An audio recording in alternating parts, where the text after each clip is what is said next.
వాడు ఇంకా బరియల్ గ్రౌండ్లోనే ఉన్నాడు. బయలుదేరగానే చెప్తా.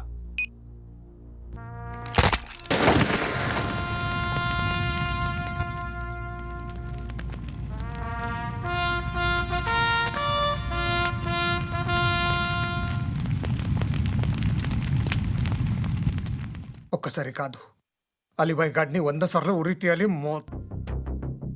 తొండ ముదిరినట్టు వాడే ఎప్పుడు అల్ఖాయిదాతో టైప్ పెట్టుకున్నాడు. వాడు ఐపీఎస్ అని తెలియక స్కూల్ బాంబ్ గురించి తిన్నగా ఆడికే చెప్పా. నాకు చెప్పాడు కాబట్టి అది చేయడు అని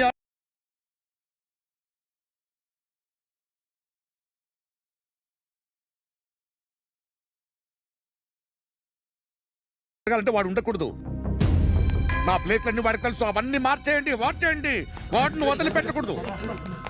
నేను ఎటువంటి యాక్షన్ తీసుకోలేని పరిస్థితి. నా కూతురు వాడి దగ్గర ఉండిపోయింది. నువ్వే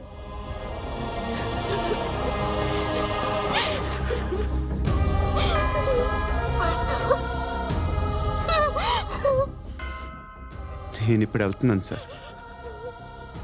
పోతే ఒక్క ఆఫీసర్ పోతాడు, లేకపోతే 30-40 క్రిమినల్స్ లేచిపోతారు.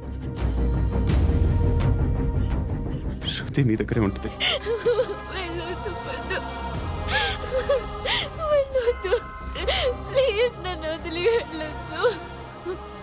ఇంకో 24 గంటలు నేను క్రిమినల్ని అనుకో.